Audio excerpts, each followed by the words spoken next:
I broke my back. What do you mean by that? My back is broken. What do you mean, calm it down? It's a fight. Referees telling two fighters who want to fight to calm it down? He should calm down. I saw he's like a clown in his show, man. He's not your guy. Because Tyson Fury's back, and all you motherfuckers are under attack. Look, Eddie Hearn can say all what he likes. Who gives a shit what Eddie Hearn says? It's garbage. Are you off your tits? Have you been smoking something? Can you let me retire and be happy? Please, just please. Bombs away from the Bronx Bomber! Wada! Let's go, baby! Let's go! I'm through. They put somebody else up and give me an interview. What are you talking about? What are you talking about? You never give me a fair shake. HBO needs to fire you. You don't know shit about boxing. You ain't shit. You're not shit. I wish I was 50 years younger and I'd kick your ass. I got drunk, man. Are you kidding? No, you won the fight. OMG, I am so excited. Any of you radio personalities think you want smoke? Call me Mr. Chimney. I want smoke. Yes. What is up? MCR family, another daily edition of the show live on YouTube. And obviously I'm joined today, as always, by Sir Robert Hearns himself, second cousin twice removed of Eddie Hearns. And we do have some more information coming out of basically Klitschko, Whyte, being hashtag fake news. It's rather unfortunate. Definitely cannot wait to get into that one. AJ coming out with another round of offers we're going to get into. And I would say a low ball offer to Big Baby Mill that we're going to get into as well, that I know is going to drop some debate from Mr. Robert himself, because obviously he is Eddie's, second cousin, so he has to defend his man in the low ball offer there. And obviously, Caleb Plant dethroning Jose Uzcategui in a upset. Not a major one as the line got down to the fight, but the betting lines open up with Uzcategui as, I think, a minus 600 favorite on some betting sites. So it's, a 6-1 underdog. Caleb Plant, in a sense, coming out and winning rather impressively, dominantly. Just an amazing performance. Obviously, Devin Haney fight we're going to get into as well. Tons of information, tons of news coming out basically as the show started. So we're going to try to get to it all. Call in 323-870-4051. Press 1 to get in the queue. If you're international, email me, mixedcombatradio@gmail.com to get a free international and permanent call-in link. All the information is below in the description of the show. And also head over to patreon.com/mixedcombatradio. But like I said, Rob, you're here today. How are you doing? And obviously, you're going to support your man Eddie when we get to the second topic of the day.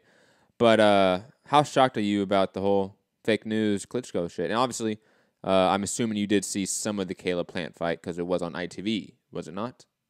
Yes, I've seen it. Yeah. I watched it today. Shout out to Rick sending me a link. I was looking for it on my Sky app, and he sent it me Instagram DM. But yeah, Klitschko, hashtag fake news. Oh, never mind. It's a shame that our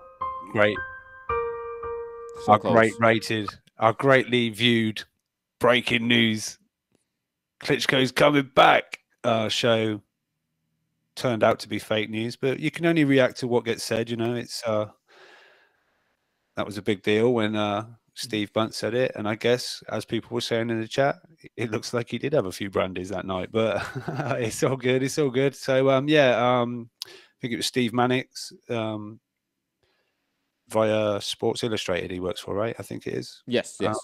Yeah, he obviously Chris Mannix, right? Did you say Steve Mannix? Sorry, yeah, Chris Mannix. Okay. I was like, wait, did he say the name right? I'm like, was it Steve?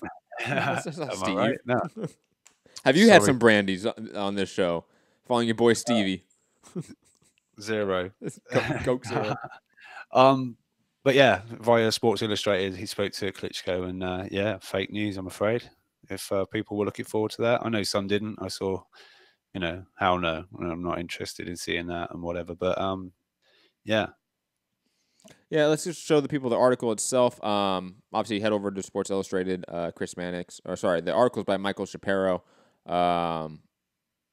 But I believe Klitschko did talk to Chris Mannix Michael Sparrow is the one that wrote the article, if that makes any sense. But digressing, yeah, Klitschko saying, no, this is fake news. This is not going to happen, and in quotes, fake news. So we're going to get, I say we sort of hold off a lot on this topic till we get to the AJ stuff, because again, now Dillian Whyte's back on the market, it seems, for that big AJ fight.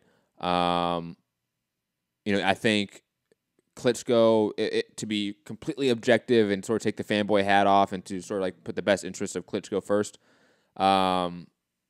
he shouldn't come back. Like he has a legacy.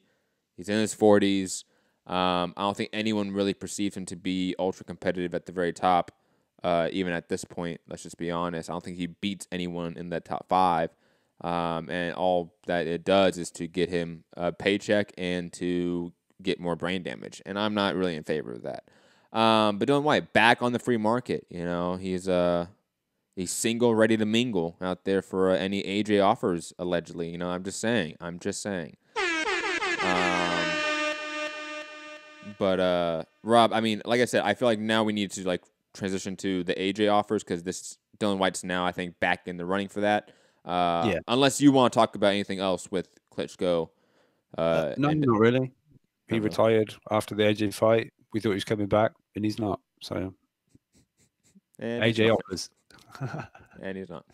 A couple things. Anthony Joshua, according to Eddie Hearn, saying more likely to fight Tyson Fury than Deontay Wilder. He has, and then combined with that, quickly, I want to get to this soundbite from Big Baby Miller, who obviously has been linked to AJ for some time, which I find quite interesting. So you're saying, Big Baby, that potentially you could have a fight announced by next Friday. If that doesn't happen, if you suddenly got the call, even though you're saying it's a long way off, if you suddenly got the call that Anthony Joshua wanted to take the fight in America, let's say in May or June, would you wait for a fight? And if he if he cancelled the fight in Wembley, would you fight him in May or June in New York? It's a possibility, but I don't think so. There's a couple of things I said before that's on the table that has to happen. And if those don't happen, then AJ is going to have to wait to find somebody else, because at the end of the day, I'm a top heavyweight prospect contender, and he needs me as much as I want the belt. He needs me, and he needs a title contender. I agree with that. I'm not going to do it. I'm not going to do it last minute just to favor his pocket, to favor his mentality. He also respect, but then he wants to pay fighters $900,000 while he's making 20 million pounds. Like, I think he's full of crap. You know what I'm saying? But that's what I'm trying to say. The media sees into his humbleness crap, and he's really a scumbag at times. You know what I'm trying to say? So if you're going to be a real man and a real warrior and then talk and pay fighters is going to jump in the ring like you're supposed to. You know what I mean? So that's why I kind of side with Deontay and some of the things he says, because now that I've learned and done my research on AJ, and I'm kind of, he's really a cheap route. And I don't think any fighter should go in there and risk their life if they're going in as a profession, doing it for so long, and not be compensated the right way. You know what I mean? So like I said before, AJ got to step up and all that humble stuff. Yeah, be a man and do business the right way at the same time. Rob, I may want your opinion about sort of this whole situation. And again, we can pinpoint whether we're talking about Big Baby and his $900,000 alleged sort of offer. Whether we're talking about Dillian Whyte back on the market, whether we're talking about whoever at this point, what's the public perception right now at this point for AJ? I mean, does he have the UK side if he were to go into, let's say he can't make a deal with the Big Baby or Dillian Whyte? All these guys wanting a lot of money, which I think is deserved. I think is fair. You may disagree on that. We're gonna get to that maybe later. But can he go into a Derek Chisora fight? I'm just using that level of a name, right? Not necessarily him specifically, but that sort of borderline top 20, top 15 opponent. Can he do that and sell well? Can he do that and ignore the top of the division and not sort of fold, so to speak, to these B-sides? I think obviously we know what negotiations are like. They're obviously initially going to come in maybe low. to start off with. So and vice versa, when like a B side is trying to get a fight with the big A side, they're going to want a lot up front. That's why you hear Fury and Wilder say 50-50 all the time. Is because I was going to say hence 50-50, or even Wilder when he said 60-40, but I'll take 50-50. Well, you won't. You'll take 40, maybe 35, but whatever. But when you talk about perception, I think there is starting to be a little split. I think there's some coming, like, oh wow, Joshua lowball, and it's all reacting to like the Dillian Whyte audio on TalkSport saying it was an utterly ridiculous offer. I made more in the Chisora fight than they're offering me for this one. Now you've got Big Baby saying offering $900,000 when he's making $20 million, and certain people are reacting to that, saying, AJ and Hearn, they're hard to work with to get a deal done. They want all the money, not willing to give it out. But then you've still got the side that is saying, well, what does Miller actually bring to the table? Why does he deserve X amount or this percentage? Or people saying like Dillian Whyte, yeah, but you were the A side in the Chisora fight, which was a pay-per-view, but this is a different fight. Again, AJ's the massive brand, the bulk of the reasons people will be attending or buying tickets or buying the pay-per-view. So he does deserve like the big money. So there is I think starting to be like a perception, like here in the UK. Yes. I'm pretty sure I know how the Americans feel about it. I'm only asking about the UK audience because obviously that is the hardcore fan base, not hardcore, not hardcore fan base in terms of hardcore boxing fans, but hardcore consumer market for AJ. They're the ones that will, in theory, always pay for AJ content. Yeah. But like you said about maybe like a top 15, this, that, and the other, I think it would still sell pretty well. I don't think it does. Say it's Wembley. I don't think, like you said, I don't know, let's say like Robert Hellenius or someone like that. I don't think that's going to do the 90,000. But there's a lot of people that went to AJ Takam, didn't know Takam. There's lots of people that just don't know the opponent, but it's AJ. They're going to watch AJ. It's a night out, and it's AJ's the casual name. People know, everyone knows AJ. Who's AJ fighting? And I don't think they particularly care who he's fighting. Now, since all the Wilder things come in, and the obviously Fury's popped up, and he's riding that crest of a wave, as in like his attraction and his appeal. He's suddenly risen from being the big 400-pound guy, and the story of the mental illness and coming back and the performance. He's kind of got, Tyson Fury's gone like sort of boxing viral, and the name has gone, I guess, more to casuals than before. So I think, like I say, there is a slight perception change, I think, but as far as massively denting attendances and people buying it, I don't think it's a massive thing at the moment. Not massive. Well, let's define massive then, right? Because obviously that's a word that we have to use in context here with what we're talking about. With him going from 90,000, well, because the Takam fight was in Cardiff, right? So we can't use that as a comparison for Wembley. Yeah, I guess. We can't use that for a comparison with Wembley. The last Wembley fight was Klitschko, was it not? Or was Parker that? No, Parker was Povetkin. Was Povetkin the last one? Yeah. Can you quickly look up the attendance of that fight by chance?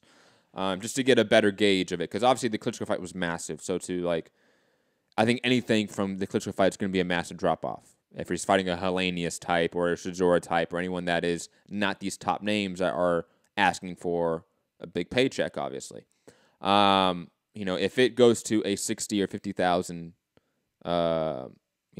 selling event out of a 90,000 seat stadium, that is a massive drop-off. And even if, let's say, the Povetkin fight was like 78,000, 80,000, 75,000, if we start dipping anything below, anything more than, let's say, 10, 15, 20,000 seats or ticket sales drop-off, that's a massive drop in revenue. On top of that, it's not only ticket sales. Pay-per-view revenue is massive. Obviously, it's massive for AJ. Though we don't know numbers all the time, it's basically been semi-known that all of his fights recently have broken that million mark for buy rate. Povetkin fight may have come under that, allegedly, but it was right around that.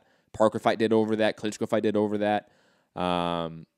a steep drop-off in competition level, I think would significantly hurt buy rates, and that would hurt his revenue. Maybe not his guaranteed check, because maybe his guaranteed check is guaranteed. You know, whatever his long-term deal with Sky and Matchroom is, maybe it doesn't matter to him as much if those revenue metrics drop. But for Matchroom and Sky, it would, in my opinion. Now, do you have the numbers? Yeah, it's just ranging between 80 and 84,000. Okay. So I don't know if we say 82 or something like that. What do you think a AJ Hellenius, AJ Chisora, AJ Duhapis, AJ Spielka, you know, AJ Areola? What do those level of fights do for ticket sales? I think there is a drop off from that Povetkin number. I do, but we're talking it does 60,000 seats, 50,000, 70,000. What does it do? It's hard to say. I mean, again, we're just spitballing here. I'm not trying to trap you here. I'm just trying to set the stage. That's all. I'd say it still does. I don't know, 70, maybe. I can see 60. I'll be honest. I think AJ is that big of a brand. Especially with the ticket prices probably going to be dropped significantly. We're gonna, that's gonna be coupled with it. 70, maybe. I still think that's probably a significant drop off. You know, in Matchroom Sky's eyes, they're looking at that like, oh man, we really need that big baby fight. We really need a White fight. We really need a Usyk fight. Even, you know, like any of those names would do better than the names we're talking about, which seems like where he's heading if he can't get one of these names. And so let's circle back to the 900,000 offer that Big Baby is alluding to. Obviously, you know this and I know this because we had it off air, but me and Fugatti had a big off air debate about this. I was completely wrong about what Takam was getting. But college way off. But I feel like the initial reporting was that. But digressing, we don't need to get into that. Just want to say salute to Fugatti for getting me wrong once in a blue moon. By about 3.5 million. Stop. We don't.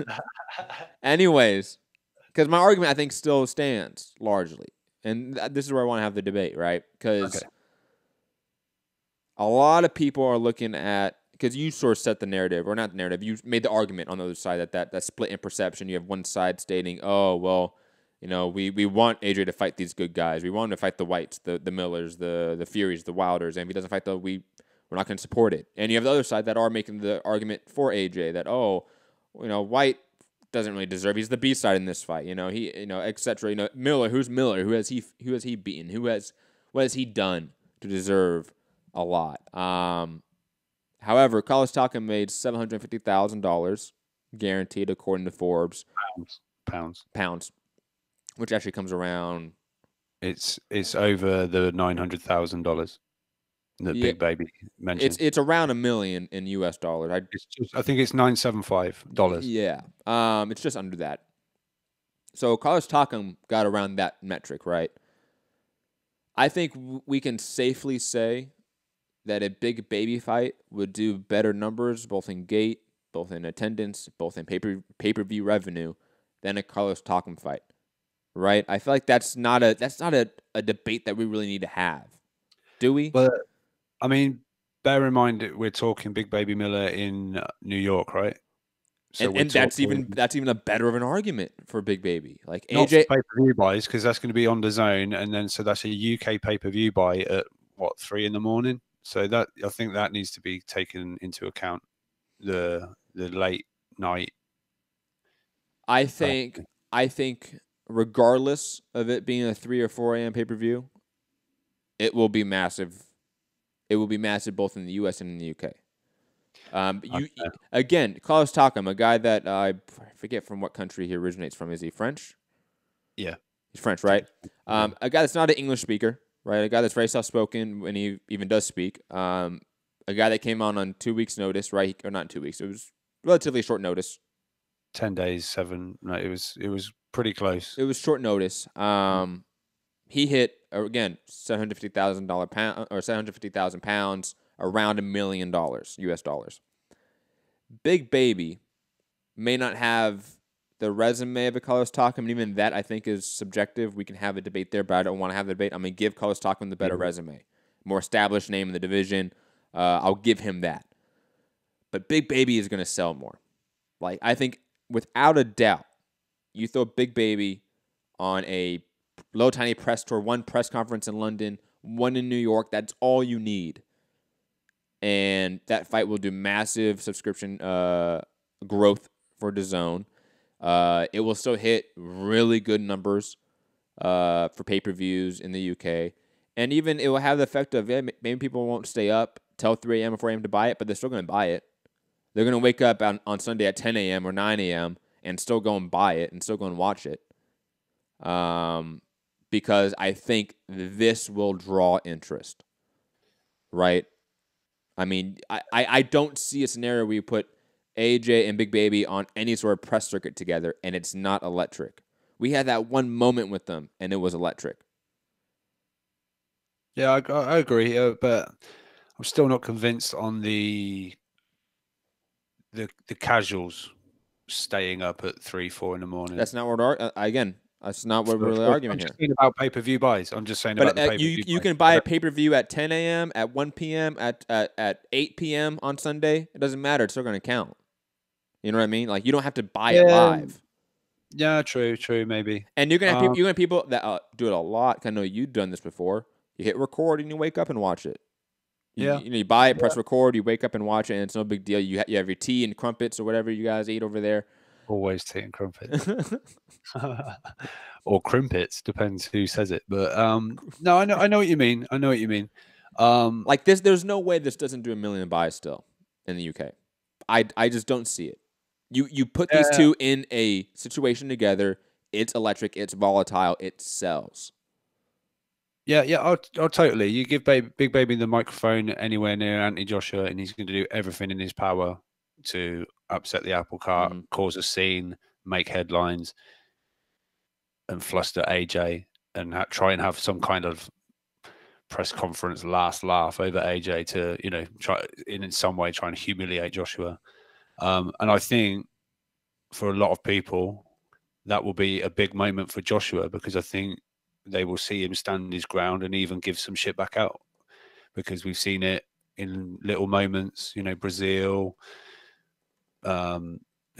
just certain times, obviously, even with Gerald Miller on the stage at the DAZN thing, AJ was, it was kind of funny. There was a woman on the stage when the melee kind of people trying to separate and stop it from happening. He was going like, shut the fuck up, bitch, shut the fuck. And then he went, oh, sorry for my language, to the woman. And then looked straight back at Gerald Miller and said, shut the fuck up, bitch. And it's like, show some respect, bitch. And I was like, apology accepted. But yeah, I agree. I think, it sounds really pretty good. I just don't know how much more that entitles or makes Big Baby feel he's entitled to. How much more? What does that equate to? It's really difficult to... Well, no, of course we don't have like an exact equation, mathematical equation to, say beforehand, hey, we think that, this fight's going to equal more views and ratings and pay-per-view buys because it's going to be a little more electric in the build-up. So that means you earn X amount of dollars. Like that doesn't exist, right? But it clearly shows that he deserves more than Takam. And if he got the same offer from Takam, then him saying, look, like I should be getting paid more than that, I think it's completely fair.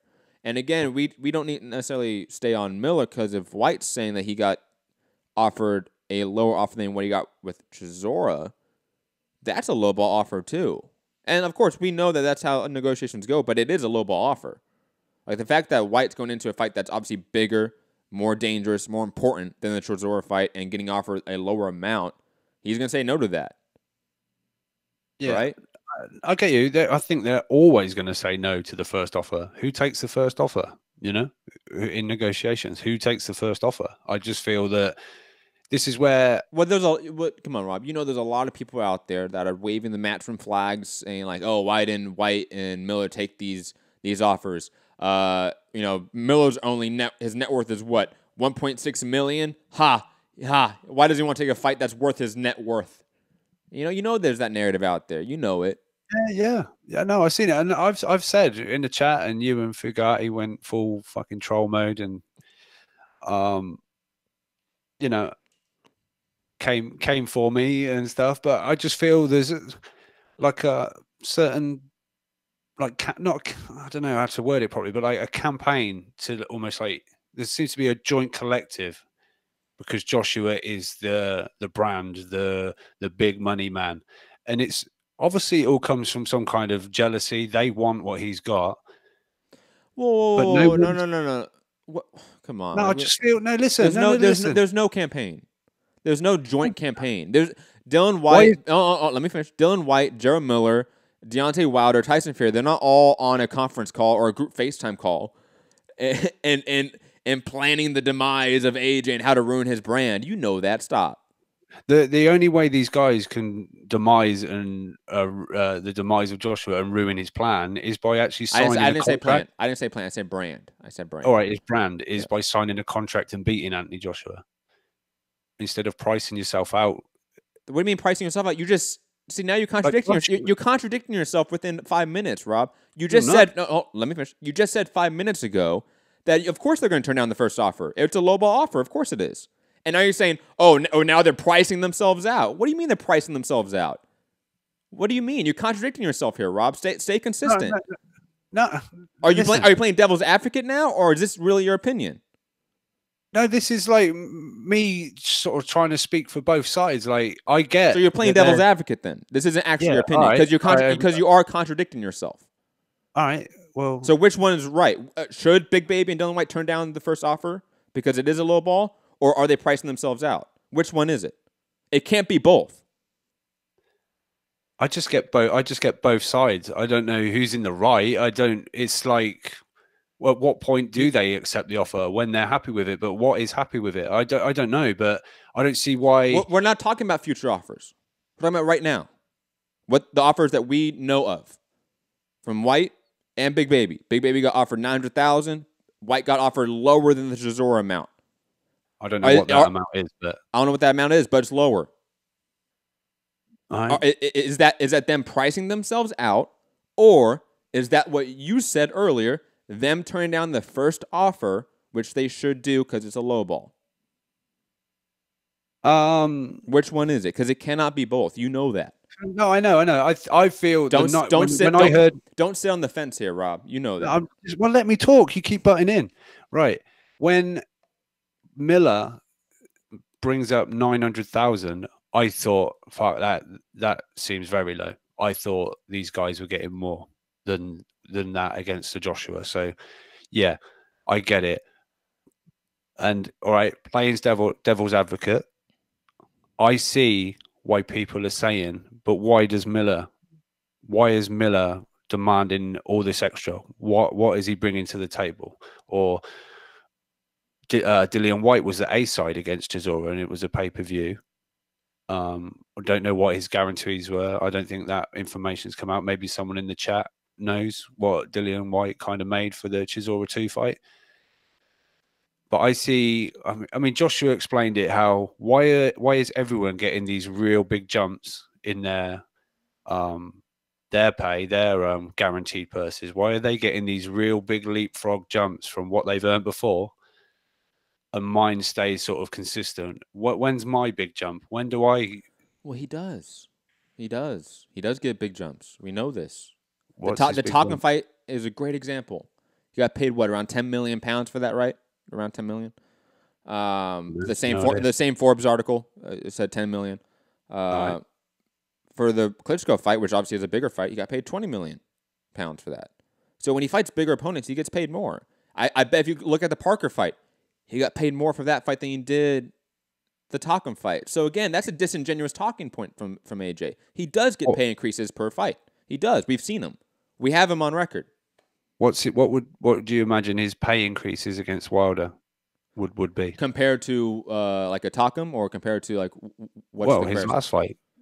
What do you get paid for with Povetkin, if you can look that up? Because that's his last fight. I don't know actually. I could try and find out, but well, let's just use the Talkin and Klitschko fight because those are the numbers I have fresh in my mind, right? All right, use Klitschko because that's the bigger one. I think AJ should get at least a £5 million increase for that fight, at least. And I think the money's there. Like he should get guaranteed 25 mil at least, if the 20 mil guarantee for Klitschko is true. Right. So Wilder goes. What would you imagine Wilder would get? What would his purse be? What guaranteed? For that fight, probably around 20. Probably around 20. And they both get pay-per-view upside. Right. I'd say to me that's like way off what it should. Well, not way off, but what was Wilder's last. We don't exactly know what he made, but his purse was 4 million. So he goes from 4 to 20, and Joshua goes from what 20? What did you say? 25 to an extra 5, 30. Well, I would also say that the Fury fight wasn't a Klitschko fight. Like, come on, Rob. Like, you know this. Like, Klitschko fight is a much more massive event than Fury fight at that point. In retrospect, Wilder Fury is a big fight, but even then, it really wasn't. It's only 325,000 buys. It wasn't a massive event. You know, Klitschko was a 1.5 million buy rate in the UK. It did, what, 400,000? No, it did like 600,000 views.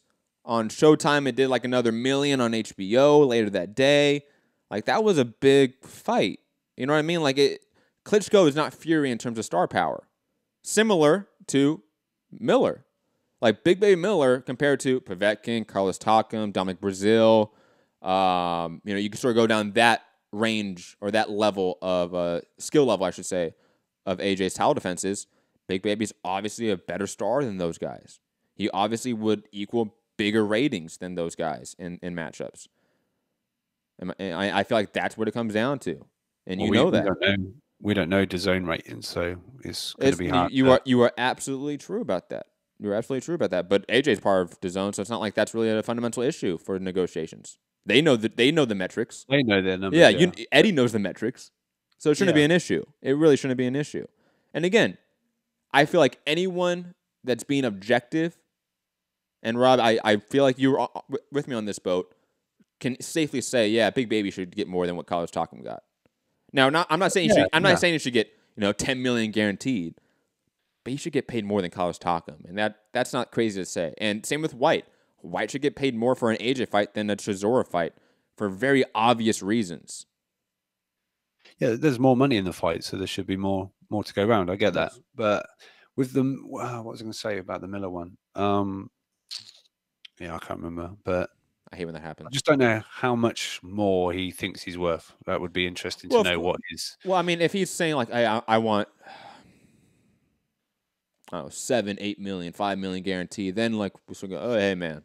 But if he's saying like I want 2 or 3 million, I don't think that's unreasonable at all. AJ's probably making 15 million guaranteed for that sort of fight. If not, again, more on the upside because God knows what the upside is for that sort of fight. Yeah, I don't know. It's one of them that I don't know. We really shouldn't debate. I mean, it should just be. This is what I've been saying. Like suddenly everyone's all kind of not experts, but got their opinion on. He ain't worth that. He's worth this. He shouldn't get that, or he deserves more than that, or we just want to see the fights, obviously. But as the article, I think that is actually we're here to talk about, more improved offers are going out to people, including apparently Fury's got an offer, and if he wants the fight, Eddie said something like, he can take it. But to a point, I know you think I'm waving the flag in this, but I agree that at some point, one of these guys has got to say, yeah, bro, I'll take the fight. It's a rematch. They're rematching. They're rematching. Come on. You're waving the flag. You know it. You know it, Rob. You know it. No, but listen, is this not a true statement? At some point, someone is going to have to take the fight, beat AJ, and become that guy, the one. Of course, that's a factual statement, Rob. Of course it is. At some point, someone has to fight him and beat him. Of course. Or guess what? Or he retires undefeated. That's a very factual statement. Guess what? I'll throw out another factual statement for you, Rob. At some point, someone has to beat Errol Spence and prove that he's wrong. No, but I'm talking that's just a statement. Matt, you're just being like pedantic for the sake of it. And you're just waving the flag just for the sake of it. No, I'm not, Matt. All I'm saying is, we've said this before about give and take. Either they've got to accept that Joshua is the big brand, is bringing in the numbers, and the Why should that fight happen now? Why should that fight happen now? Why? What fight? Why should Fury AJ happen now or AJ Wilder? Like, come on, the rematch should happen. You think Fury beat Wilder? A lot of people do. Most people do. You guys don't want to see the rematch? Why? Are you guys even true boxing fans? Or are you guys AJ fans? Are you guys Eddie Hearn fans? Do you guys just want to see AJ take up one of the guys that fought in a draw in their last fight? Really? Like, come on. And you know this, Rob. That's why I'm upset when you bring this stuff up. Don't get upset for me, mate. No. I'm not upset for you. I'm upset at you. I'm gonna be honest. Like, because again, upset at me. Yes, because you wanted this to be the show title. You wanted this to be a lot of things. And this is an Eddie Hearn clickbaity talking point narrative bullshit. And you know it, I know it, and most of the people listening know that. But I know there's a market in it. I know to peddle Eddie Hearn shit is a market. That's why we have now 65% of our listeners from the UK. Guess what, guys? I'm not going to market this show just for you guys, just for Eddie Hearn fans. I'm not going to do that. And I'm going to keep trying to make him do it. And it's just not going to happen. Like, but listen. And you know it, Robin. You know it. Like, that's the sad part. Listen. About the Fury rematch and Wilder. For me, that is there whenever. I feel. Why? Why are you shaking your head? It is though, isn't it? It's always going to be there. You know what's sad is that, like, this is such like, I feel like the AJ fan group. I should feel like I have a better name for that, like the Justice League of AJ fans, right? Because it's not the Avengers, it's Justice League, right? It's the subpar version of comic book movies. They can have better talking points than this. Like, do you really think it's the best thing for AJ's legacy to defeat Wilder or Fury coming off a draw? No, it's not. It's better for AJ to fight the winner. And that should be in a very easy fucking talking point for everyone. And that satisfies everyone involved. The PBC fanboys, the Matchroom fans. I'm gonna be talking and ranting a lot right now, Rob, because you're pissing me off. I love you. I love you. Big mad. Because again, like you're pandering to that fan base, and it's sickening. It is truly sickening to see anyone pander to a fan base. We saw it in our last show that we were on. We're seeing it now on this show just for a different side of it. Oh, what's getting said? What did I do last show? Now, you know what I mean. Other channel. Oh, connect the dots here. All right. I thought you meant literally our last show. No, not. I can't even remember our last show after this one. No, I get what you're saying. To beat the winner is probably maybe a better look, but I also feel like let's get an undisputed champion, and then if that's Wilder or AJ, I don't know. I feel like that's the lineal champion versus the undisputed champion, and even whether people want to pick apart the lineal thing, because that's what Fury going into the Wilder fight was, champion versus champion. It wasn't that going into it. Stop. Yes, it was. Showtime did that, Matt. That was part of their whole. Yes, thing. That was a talking point. Just like Eddie Hearn saying that, we're closer to fighting Fury than Wilder is a talking point. It doesn't have any substance to it. Okay, Fury was coming off of a multi-year layoff, 400-pound weight loss. Okay, Wladimir Klitschko, that guy he beat, was given the lineal belt from the Ring magazine for beating Shigayev when Lennox Lewis retired the lineal champion. So let's stop. Like, come on, let's just stop here. Okay, it's the fact that we are even having a debate that Wilder Fury, the instant rematch, shouldn't be happening is fucking sad. And it's only happening because Eddie Hearn is telling us that it shouldn't be happening. This debate is only happening because Eddie Hearn saying, no, we want to fight Wilder and Fury. When everyone knows they should have a rematch. And everyone knows it's better for AJ, his legacy, his brand, and everything to fight the winner of that fight, not the guy coming off the draw. I'm going to pander to my audience and say you're such a Wilder protector. It's all good. Yes, I'm me, joking. I know you, but you know what? There's people out there probably that think that. You know Well, that, that's Rob. why I just said it. I That's know. why I know. That's why I said joking. it. So I'm gonna rebuttal it just for fuck's sake, right? Yes, the Wilder protector wants him to fight the guy instantly that allegedly outboxed him for 10 rounds and was dominant and only lost the rounds he got knocked down in. Yes, I am protecting Wilder by wanting to fight that guy. Mm-hmm. But you didn't feel that. You didn't feel that. No, but you guys do. The people, not you guys, the people that think that I'm either a Wilder protector or that AJ should fight Wilder or Fury next are the same people that think Fury dominated that fight and didn't lose a single round. It's the same people. I love that that's a thing now, that you are a Wilder protector. Well, because you pander to that audience. And hey, look. But I am that audience. No Matt. disrespect to that. I know you are part of that audience. That's why it makes me upset. Because you're better than that.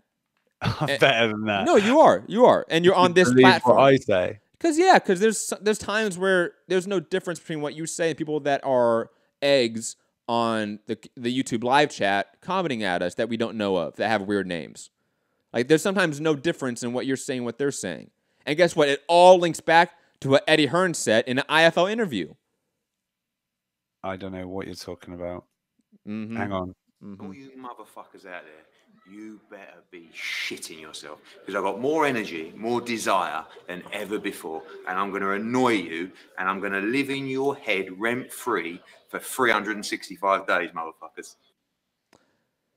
Again, Eddie, I love you. Like, I hope Eddie hears this and knows that. Like, I absolutely love what he does for the sport, because he is the most polarizing promoter in the game right now. Look what he's done. Look what he's done. Okay, the destruction and chaos he has created. Although I might have to stop, because I don't want you to be big mad at me, Matt. I don't want that. Don't hate me. Call in 323-870-4051. Press 1 to get in the queue. If you're international, email me mixcombatradio@gmail.com. BK saying Vlad was no champ. Matt the new Ness. LOL. That's funny. Oh. Secondly, BK, look up your history. Lennox Lewis retired the champion, the lineal champion, and the ring bestowed upon the winner of Wladimir Klitschko, Ruslan Shagayev, the lineal championship. Do some fucking research, BK. It's not that hard. And again, for people that think Fury won, you can think Fury won. But there's a difference between thinking Fury won and thinking that he dominated the fight. Like, you know what I mean? Like, dominated, like, the 10 rounds, 11 rounds, 12 rounds. People that think that he even won the rounds he got knocked down in. That level of fanaticism. Yeah. 9-3 is a domination. No, not really. I don't think the 9-3. When you add the knockdown, like, in terms of scoring, it's not that. What is that? A 115, 113 scorecard? Yeah. Ish. Around that, I think. Either that or no, it's not. Shit. Math is hard. But yeah, that's not too far off. Again, people that think that Fury was dominated. Again, I'm using the word dominated very clearly here. Dominated every round he wasn't knocked down in. Yeah, you're fucking crazy, and you're an Eddie Hearn fucking parrot talking point fanboy. That's in my mentions all the time. Let's be honest. Why would Eddie Hearn fanboys say that Fury won every round dominantly? Because he's a Brit. So right. It's one of those things where it's like the enemy of my enemy is my friend, right? Uh-huh. The enemy of my enemy is my friend in that scenario. If you're an Eddie Hearn fanboy, like, yeah, he's a Frank Warren guy. Yeah, it's Fury, but he's fighting Wilder right now, and it's Shirley Winkle and Al Heyman, who doesn't exist. Ha ha ha ha ha. Yeah, come on. That has been the best troll of Eddie Hearn, bringing up Shirley Winkle, because the amount of people that have said so good. Shirley. That's pretty good. I'm like, oh, he said Shirley. Well, it's a more what's the term? It's a more conscious effort of what's happened to like Eddie Hearn, like Eddie Hearns. Like, that's an accidental troll, right? Like, people like accidentally just call him Eddie Hearns. I don't think that was a thing that was on purpose that caught on. Nah. Like Shirley Winkle. But it is kind of funny that, like the symmetry and the poeticism there of Eddie Hearn's name being fucked up forever, and then him fucking up a person's name on purpose when he's complaining about it. Just the irony of it all. Anyways, digressing. Let's get to the fights this weekend, which I gotta say was not like an amazing fight. Like there was no fight of the year or anything like that, but the Caleb Plant performance was impressive by like every like definition of that word, every sort of use you can use. That was absolutely impressive. Caleb Plant defeating Jose Uzcategui by unanimous decision. I gotta admit, I thought it was even a little bit wider than what the judges had. They had it, I think, 116, 110, and score 115, 111. I thought Plant won like 9, 10 rounds in there, like maybe 11.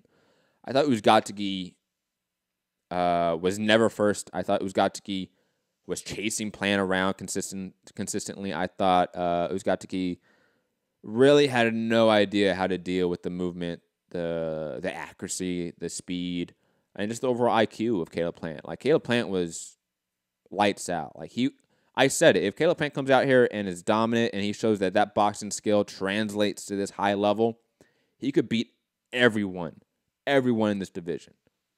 And so I want to make it now known officially, ladies and gentlemen, that Matt Hunter, is on the hype train for Caleb Plant. It's here. It's here. It's here. Caleb Plant, ladies and gentlemen, the truth. When Rob and Fugatti were on this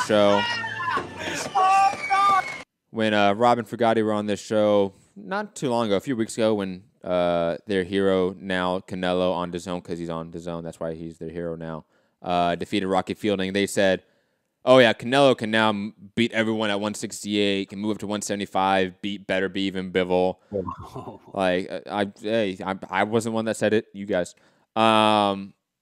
Specifically Fugatti. I'm going to go on the record now. Caleb Plant can beat everyone at 168, including WBA regular champion Canelo Alvarez. Yeah, I said it. I want smoke. But yeah, I mean, nothing I'm going to say about this fight is going to be like negative, because Caleb Plant was just like beautiful. Like he was sublime in that performance. We might have like that new, I'm going to say it.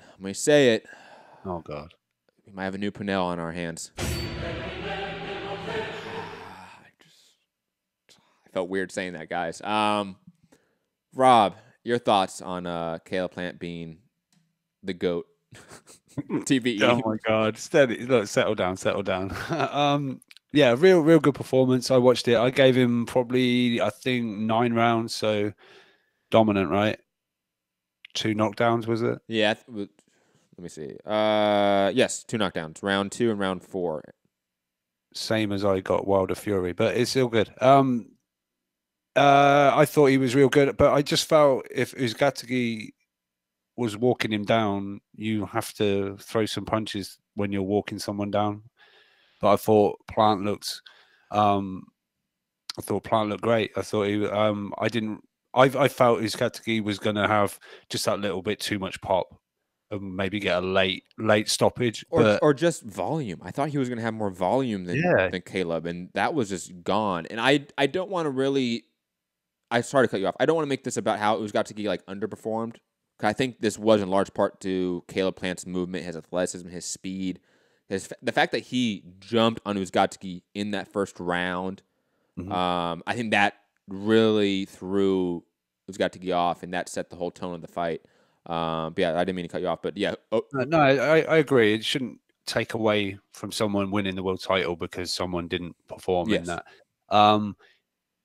It was my theory on how Uzcategui was going to win, but I feel like you say what Plant did prevented my method of victory from happening. I thought it was just on point, and like you say, he set the tone early. He beat him to the punch, sort of every time. I think he made Uzcategui miss quite a bit, and yeah, it was a real good performance. It was a really good performance. Like you say, it wasn't the greatest fight, but that's as far as performances goes, It was a great performance. And plus, like, Plant's not like one of those guys you're looking for like great action fights. You know, like he's not exactly. that. And this is why I feel he's maybe not going to be that big draw. You know, in the real. I don't know that he's that guy that's like mega on point and, you know, thrilling to watch. But you can't knock the guy's boxing skill. I think I'll try and quickly look it up. But did you see his purse? No, I did not see it. Can you possibly look that up? This was in California, so it should be available. I can even send an email to the California State Athletic Commission after the show if you really need to look it up. They're pretty responsive when it comes to emails. I've got it. It's Dan Rayfield, but I'll quickly get it. But yeah, shout out to my girl. Text me. She said, "Oh, you two are so cute when you argue." Aw, that's. Thank you, Vicky. You know, I see. It's funny because I just looking at the chat right now. It definitely seems like it's a division where, maybe in large part due to David Benavidez not really being in the picture. # Cocaine Cowboy. It seems like a Caleb Plant division now, right? Or Callum Smith, sorry. I maybe said Caleb twice there on accident. Callum Smith and Caleb Plant division. Like, it's a 1A, 1B. And I really have no issue. People think Smith is better than Plant at this point. The Groves win is far and away a better win. I will give everyone that. Do you want to know the purse? Yeah. Do you want to know the purse? Yes. Jose Uzcategui got $280,000, and Caleb Plant got $150,000. What was Caleb's? $150,000. That sounds about right. And plus, it's an FS1 card. You know, you have to remember that. It's not a Fox show for anybody that's listening out of the U.S. that doesn't understand the difference. Rigo got $25K, by the way. God damn. Poor bastard. But hey, he's back, man. He's back. He's back, man.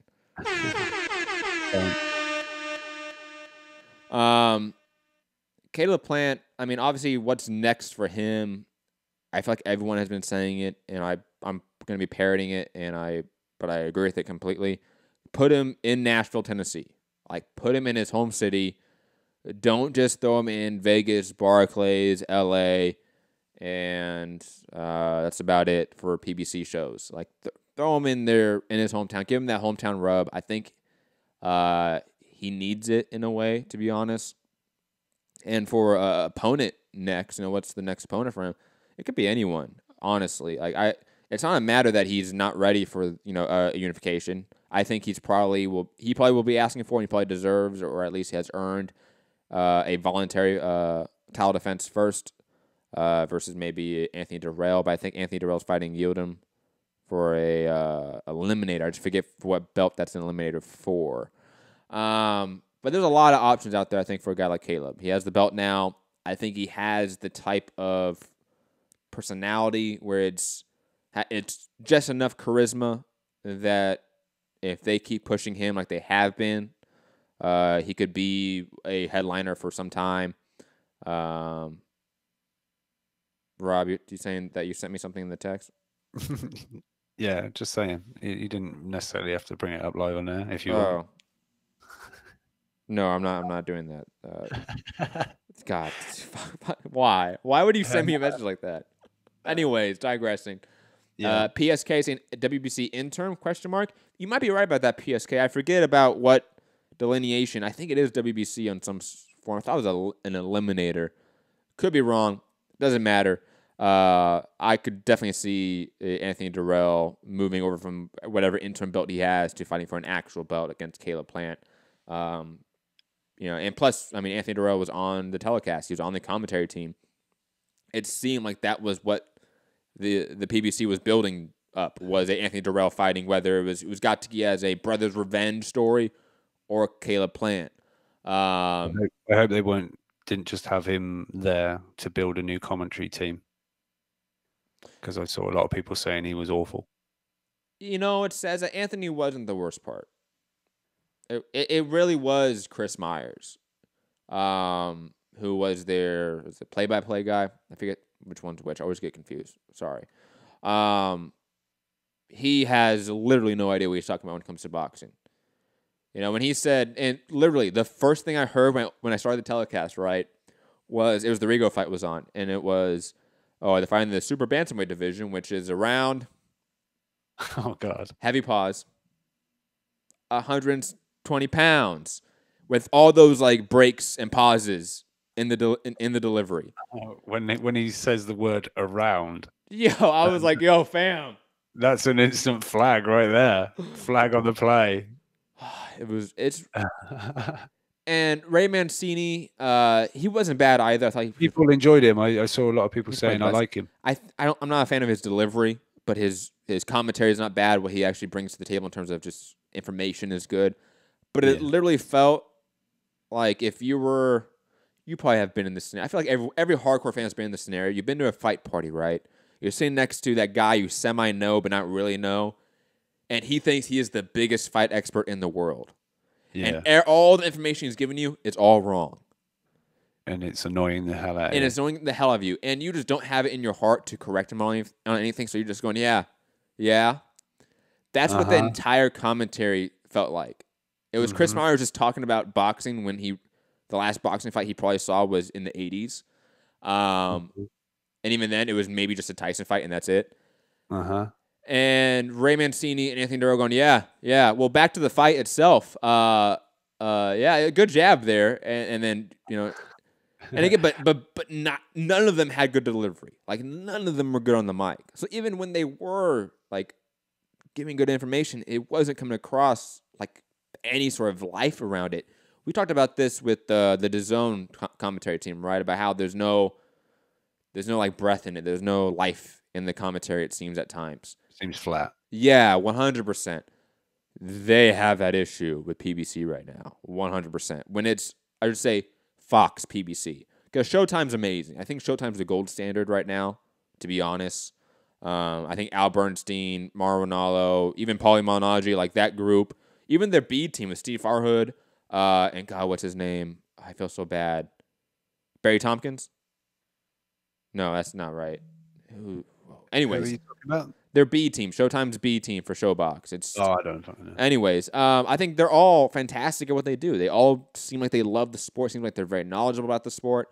Fox, no, it doesn't seem like that at all. And plus, they're not talented sports broadcasters.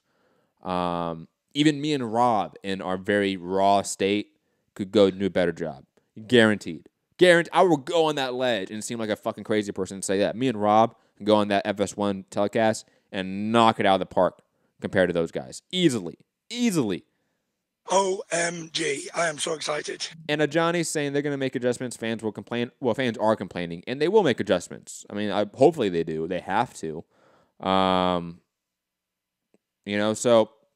just a weird, it was a weird telecast from that aspect. I honestly muted it at one point. Like, I just couldn't take it. It was that bad. But digressing from that, because that's a huge rabbit hole of nothingness. Like you said, again, we're bringing down the card. First round KO. He fought a guy that's lost 7 of his last 7 fights. Yeah. Joey Spencer on the card fought literally a grandpa who had his wife and his mother, I think, in his corner. Or his wife and his daughter. I couldn't tell. I missed that, right? I saw you and Fugati when I woke up this morning. I sort of went back through the chat. Did the old guy do the Ali shuffle and then got knocked out? Yeah. Oh, someone send me the clip, please. DM me, whatever. It wasn't like immediate, but it was like... That would have been so good. You know those videos you see on like Facebook or IG of the people that like hit the heavy bag in the gym and they have no idea what they're doing? Yeah. Right? And like they have like maybe like one aspect of the technique they have right, but they're overemphasizing it all the way and it's just wrong. That was the guy Joey Spencer was fighting. Brandon Harder was his name, who was 2-1, and his career is a 6-year career. He's had 3 fights in 6 years. Okay, he's a part-time police investigator and fireman. Okay. He is 39 years old, and he had gray hair. And again, his corner... There's nothing wrong with gray hair. There's nothing wrong with gray hair, allegedly. Is he the new Braulio Rodriguez? No, no. Braulio will always be in our hearts, fam. Okay, Braulio Rodriguez, if you're out there, man, please come on the show. I hope you're good, man. Yo, that's a hero. No, this was worse. This was like, I got worried. You know what I mean? Like, I felt like worried for this guy's health. Not that he was getting like a lot of punishment, but like every time he would get hit, he would get hurt, and it was bad. Like, I'll send you a link after the show. It was. Please. I just want to see an old guy do an alley shuffle for a start. He did the ollie shuffle, right? And then he went, ho, ho, ho, ho, right? He literally did that, right? And then went to the ollie shuffle, like, ho, and then he just got whacked with the left hook and went down. It was hilarious, man. It was the best thing I've ever seen. It was, let me say it was more embarrassing than Mayweather versus Nasukawa. Oh, wow. Yeah, I'm going to go there. I'm gonna go there. But yeah, Joey Spencer, great prospect. Link me up. Joey Spencer. I mean, obviously he's gonna be fighting these level opponents, but God, I mean, when it's a co-main event on TV, it was co-main. Well, it was a. I don't know. If I don't know if it was always supposed to be a co-main, but it ended up being a co-main. You had the what was his name? Ahmad Abali fight versus Alan Green. As the opener to the card, the main card, right? And then right after that, you had Joey Spencer, and then right after that, you had the championship. So Joey Spencer was the co-main. He was the first fight you saw, the last fight you saw before the main event. Wait, so you had 3 fights on TV? 3 fights on the main card on TV. So for where were the undercard fights? The undercard fights were on the same channel. It just led into it. So this is okay. I'm gonna try to explain it to you because I know this is a foreign concept to you. This is what the UFC has done forever, right? When there's an FS1 card, and let's say like FS2, which is like the secondary channel to Fox Sports 1, right? If they're booked up with an event, they're just put all of the fights on FS1. So it would be like the prelims at, what was it, like 3 to 5, right? PM, my time, and then the main card 5 to 7. But there's no delineation. It just says boxing and then boxing. And there's separate like slots. Slots, yes. Separate slots. Yeah, that's how it worked. And that's what the UFC has done, and that's what they're doing, obviously, with PBC. I don't know. It's weird. Why? So what fights didn't you get to see? On the card. We saw most of them. I want to say... We saw the Rigo fight. We saw Brandon Figueroa. Oh, sorry. It wasn't the Bali fight. I think the Ahmad Abali fight was the last one of the prelims. The opener for the main card was Brandon Figueroa versus Moses Flores, which we'll get to. But we saw 1, 2, 3, 4, 5, like almost like 5 to 7 fights on the card out of 1, 2, 3, 4, 5, 6, 7, 8, 9, 10, 11, 12. So we saw a little bit over half, I would say. Big improvement from what we have had with Showtime. So that's good. I like that. But am I right? Sometimes, wasn't this true in Charlo card recently that FA Ajagba was after those fights when the TV's sort of finished? Yeah, that was a post-limp. So sometimes when, let's say, fights go too long, right? They don't time it right. Similar to like when Golden Boy like had all the fights that went too short. So they had that hour and a half break before the rematch for Triple G Canelo, right? Mm-hmm. There's some that all the fights go too long, and so you lose time slot. How do you go too long? You don't plan for every fight to go the full distance, and all fights start going the full distance. Well, you should plan for them to go the full distance, and then have fights that can step in when they don't. Like a little 4-rounder for a novice or something. Usually how it works is that, like, let's say you have a 12-fight card, right? 5 of the fights are televised, right? This is the old, like, boxing way of doing it in a sense. 1 or 2 of those are, if they're quick fights, you could see them on the pay-per-view telecast or the main telecast when one of those fights becomes short. But it was never a guarantee. So the best way to avoid that issue of having a post-lim or having prelims that aren't shown is just to show all the fights. Usually that's not a major occurrence. Like I've only had that happen like one time when I was covering a fight when there was post limbs, and it was for that issue. They ran out of time. They had a tight window with their TV provider, and they overexceeded that. And they overexceeded that, let's say, with the main event or with something like that, and that's what happens. I'm not saying like it's smart. I'm just saying like, hey, like that. This is exactly why it happens, because they don't plan right. All right, just seems weird. I'm getting some echo right now in my headphones, but I don't hear any on my end, so you should be good. Okay. Yeah, Brandon Figueroa versus Moses Flores defeated him in the third round via KO. Looked fantastic. Definitely looks like he could be something. And I was actually mistaken on the preview show when I said he was moving up to 126. This was at 122. And obviously I think this was a eliminator, or they mentioned the Daniel Roman fight from next. Obviously Daniel Roman being attached to Matchroom and on DAZN. This may be sort of the first like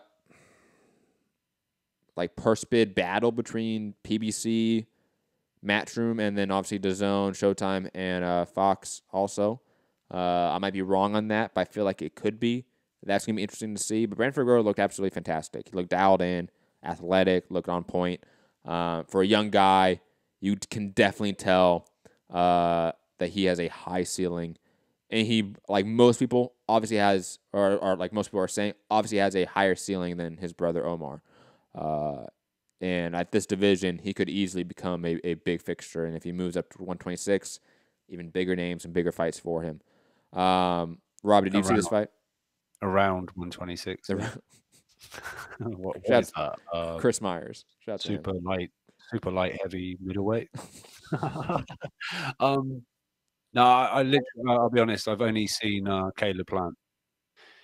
That's all I've got around to seeing on the card. But was this, very quickly, was this on ITV? Yes, it was. Okay, ITV4, yeah. Okay. Started at 1 a.m. for us. So I think, and I only, like I say, from seeing you guys texting, we must have caught most of the fights, I think. I'll check after, but maybe someone in the chat has already, whether they recorded it and watched it or whether they watched it. I don't know quite when the card started for us, but it came at 1 a.m. for us. So that's, what's that for you? 3. The card was earlier. I want to actually emphasize that this card was significantly earlier. One of the first times. When did it start for you? The main card started at 5 p.m. Pacific time for me. That is so we were done. We were done with fights by 10 p.m. Eastern, 7 p.m. Pacific. Yeah, so it came on here at 1, so that's 3 for you. So that would have been some of the prelims, right, or the undercard, I guess. Yes, I would assume so. Well, unless it was just a 1 to 4 a.m. show, like or showtime or telecast time frame, because that could just be the main card. Yeah, but if you started watching it, what time did you start watching on TV? The prelim started at 3 or 3:30. All right, that's when it came on TV here. So at 1 a.m. So we must have caught most of the card, I guess. You must have caught everything that we caught, which is good. I mean, that's how it should be. But I wish we caught everything. But digressing, so this is all mainly tune-up fights, apart from the main event. Yeah. So a whole card that the A side basically won. Yeah. Well, this would be the equivalent to the next gen cards, right? That's what they're called, right? Next gen with a world title. Yeah. Because remember, in the U.S., it's not about titles in a sense. It's about stardom, right? Like that's determines how big a card is, how what network the card is on, whether it's pay-per-view. It's how big of a star you are. It has no bearing whether you're elite, whether you're a champion, or anything like that. And don't get me wrong, there's been British titles on next gen cards. I'm assuming, right? Yeah. Okay. Not world, you're right, but there have been British titles, which mean a lot in the UK, right? Just for reference. But an IBF title means nothing in the US. It's who has that title that means something in the US. You know what I mean? Yeah, all I'm saying is it's just another card. And plus, it's an FS1 card. It's an FS1 card. It's PBC on FS1. And again, I've always said this because I know you're making the joke or the connection to DAZN and how I shit on their cards. Look, we have a DAZN card coming up this week. That's absolutely bullshit. This card was better than that, by far. All right, this wasn't necessarily you saying DAZN. This is people that just say. But I say that. So I know you do. Similar to how you spoke for the UK fans, I'm going to speak for the DAZN haters right now. Yes. Well, just as long as you throw in ESPN cards, you throw in. Of course I do. Everyone's cards. Of course, but objectively speaking, this card has a way better main event than the DAZN one coming up, or the last DAZN card we had. No, that's not necessarily true. What's the last DAZN card we had? Was it Canelo Rocky Fielding? Yeah. Was that a better main event? This is a better main event than Canelo Rocky Fielding. Yeah, but not bigger. It's better. This is better by far. Yeah, but it's not about the bout. It's who's got it. Who's got it? Canelo Alvarez. Mm-hmm. But now we're arguing two different things. It's about stardom. I switched up the argument. You obviously did not caught on to that. I'm talking about better, not bigger. There are two different words here. Right? This fight card, this main event is obviously better than what DAZN has been offering as of recent. It's more competitive. Yeah. More interesting. Mm-hmm. Okay.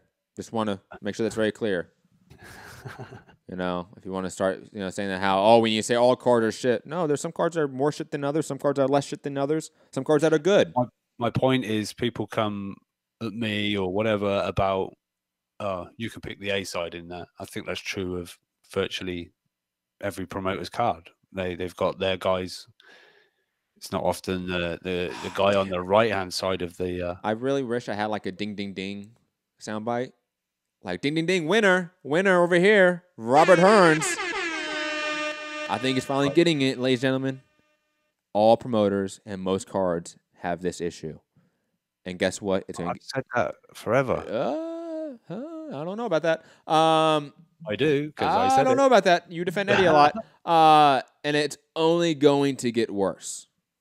Like, I'm telling you guys, the oversaturation issue is only going to get exponentially worse. Let's be honest. But anyways, digressing from that, because that's a rabbit hole, and we have tons of topics to get to. Devin Haney fight, I briefly touched on yesterday on championship rounds, so I'll touch on it a little bit right now. Obviously, versus Zozani Nodegini. I thought this was similar to Plant, rather dominant. Rather impressive. I know a lot of people aren't impressed with Devin Haney in this performance.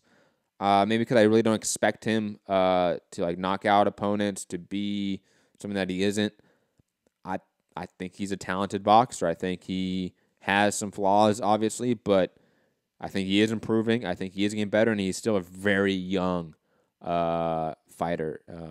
And I think at any point in the next few years, we are going to see him in a title shot, and he could potentially pick up a belt. Rob, did you see the Devin Haney fight by chance?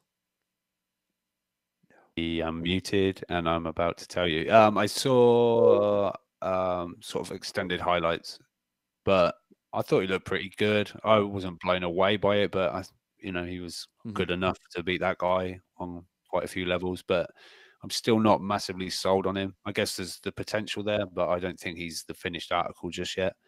But yeah, he's good. He's good, but not quite fully sold on him yet. But I'm sure that performance will come because he's obviously quite, pretty skillful. And I don't know. I don't see that he's this big. He's not. Everyone wants a KO artist, but he's clearly more of a boxer than someone who's going to, stand and trade off and whatever. But if he needs to, I guess he will. But I think Fugatti call in saying Devin Haney, I'm not impressed. I want smoke. Come on. Is he not? Is he calling in? But Matt, you're going to have to check the pre-play because there's one coming right now. Oh, what? Speaking of uncompetitive DAZN cards. Well, I don't see anything in the pre-pro yet. Oh. Oh, I like that. Okay. Yes. Let me. I'll pull it up right now, actually, because All we right. are done with the fights this weekend. We can get to more news of the day. Gary, I do see you. Please do not fall off. I do see you're trying to get through this news. I'll go right to you as quickly as possible.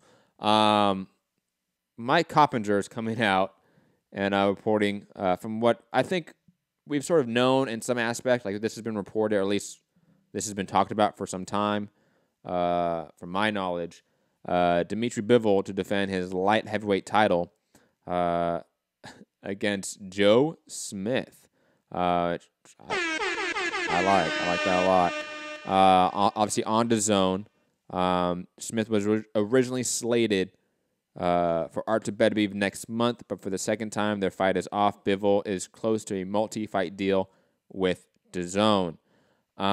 This is what they need. They need far more of this. If this is anything, if this, along with the information and sort of rumblings of Triple G Canelo 3 on DAZN, hopefully DAZN is understanding that quality over quantity is a massive, it's of massive importance for their brand and for their sort of content base going forward. We need less of Andrade Akakovs, and we need far more Bivols versus Joe Smith, far more Canelo Triple Gs. Yeah, I mean, 5 months in, it's about time they started delivering something, right? Well, I mean, they do have some very big fighters. They have AJ, they have Usyk, they have Canelo, they have Andrade, they have some names, they have some champions. Yeah, they do. Yeah, they do. And their first card was Jesse Vargas versus Thomas Delorme. Neither of which are a champion. Yes. All right.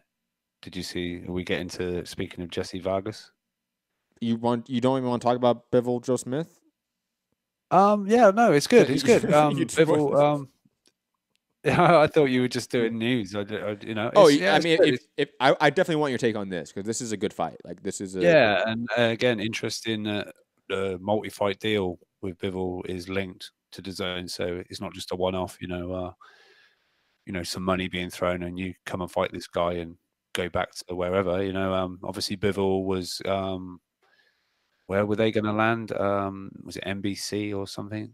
Main events? Oh, main events was going to land on NBC, but that deal fell apart because NBC probably got off the weed. Yeah. Obviously Bivol needed to find a network home, and if Coppinger is on point, then it looks like he's found his own, and I like that. I think obviously there's Beterbiev on that side. I think wasn't there talk of more light heavyweights? Eddie was linked with another couple, 2 or 3 or something. I don't know, but well, I mean, we have Alvarez and Kovalev happening on DAZN. I'm not DAZN, sorry, ESPN. But I believe all talks are saying that Alvarez is going straight back to like the PBC umbrella after that fight. Yeah, I don't know whether that's actually going to happen or not. Obviously, when more information comes out, when that fight happens, what will happen, all that stuff. He has to win it first. But who else could he pick up in your mind? I mean, obviously the Beterbiev fight's a big fight, big unification for Bivol. But I see, I mean, it's split. It's relatively split for that division, more so than others for DAZN. Yeah. Well, I mean, what if I know he probably won't, but Kovalev beats Alvarez? Would Kovalev follow Bivol? No, because I mean, I doubt it. I don't know. I mean, it's weird because Kathy Duva has come out and been actually kind of critical of DAZN in some aspect. She was saying like, why would we go to DAZN when we have ESPN, NBC, Fox, these other traditional networks that are much bigger. Why would we go to DAZN? But with Bivol going there, is that no longer a factor? I don't know. There's just a lot of moving parts here, I think, for a light heavyweight division. And again, that Alvarez-Kovalev fight on ESPN is a weird fight because neither guy could be ESPN fighters going forward after that. So a lot's up in the air when it comes to those two guys. And Vazdik also on ESPN. So he's not moving anywhere because he's firmly top rank. He's firmly on that side of the block, so to speak. I don't know. I think, don't get me wrong, it's not like they don't have options for Bivol at DAZN. They have the Betterby fight. They have Joe Smith. There's going to be enough free agents out there in that top 15, or not free agents, people that can move around enough that they can make fights. But those other unifications, I think they're going to have some issue with, just like most of the unifications we're talking about at this point in time. It seems like most divisions, not all of them, but most, they have a champion on DAZN, champion on ESPN, champion on Showtime or Fox, and it's all sort of split up that way. Yeah, it could in the end prove, difficult to find a unified champion with all the, the different networks and stuff. Hopefully they can at some point all work together. Or I just see, I think Eddie's planning a lot of this is purse bids and just try and drag these kind of things over, but to DAZN. So we shall see. But obviously we saw, Hooker go the other way. He went and fought on ESPN. Again, he lost that purse bid by, I think it was like $60,000 in the end or something, quite small in comparison to what the purses were. But yeah, we'll see. But this is again another good sign for DAZN. I think that a good sign in and a good fight made, and future good fights in the pipeline as well. Agreed. Let's move on. By way of LA Setback and ES News, go check out their video on it. Jesse Vargas talking about negotiations are underway for a Kell Brook fight on April 6th for a Matchroom USA DAZN show. On top of that, it seems like there's a Kell Brook sort of sweepstakes going on. Jeff Horn's promoter coming out and saying that he can confirm they have offered to fight Kell Brook in the UK. I'm curious to where this ends up. I think either fight makes a lot of sense for Kell Brook at this point, to be honest. I think one fight's a little bit easier. I think the Jesse Vargas fight's a little bit easier, to be honest. Yeah, I don't think the Horn fight's a good fight for Brook. I think that's a tough one, but it's a reasonable fight. You know what I mean? Like, they can make it. Jeff Horn has been fighting at 154, like a catch weight with Mundine, so they can make that fight in a weight class or a sort of weight limit that is comfortable for both parties. And plus, that would be a really fun fight. But I think the Jesse fight makes more sense. It's in-house. Jesse is a Matchroom USA fighter. Obviously, Kell Brook is a Matchroom UK fighter. In-house. I feel like that should be easy to make. And one that, again, is an easier fight for Kell Brook, and one that I think gets him back in the welterweight picture if he wants to be. And also, it'll be obviously on DAZN. Well, his fight here would have been on DAZN, but the fact maybe that Jesse Vargas is attached, that it's maybe a little bit more. I'm not saying Vargas is going to be a massive draw to make people, but it's an American name that people know. So Brook, Jesse Vargas would spike whatever extra little bit of kind of interest over a Jeff Horn fight in the UK. I think so, but I think it's a little bit marginal. Like not saying that you're wrong, but I'm saying like the gap between them is very small. Yeah, but we know because both fights would be both fights would be on DAZN in theory. Yeah, but obviously different times. But yes, it'd be much more prime time for you guys if it was Jesse Vargas in America. So. And I think that's maybe good, the fact that he's mandatory to Jared Heard, that he's sort of seen over in America. I know whether people obviously hate that fight, thinking Heard's way too much for Brook, and he probably is at this point, especially off the back of what we saw against the stripper, whatever. Oh, Zafara. Yeah. So yeah, I mean, obviously the Khan fight's gone. He's going to be fighting. Khan's fighting Crawford. We know that. So I don't know. Again, sort of Kell Brook's kind of treading water a little bit to some degree, and he's sort of been waiting for that Khan fight all this time, and it's just not materialized. But I'll be honest. I mean, these are two good fights. Like I know it's not the moneymaker that a Khan fight is, obviously, but from a competitive level, I like these fights more than a Khan fight.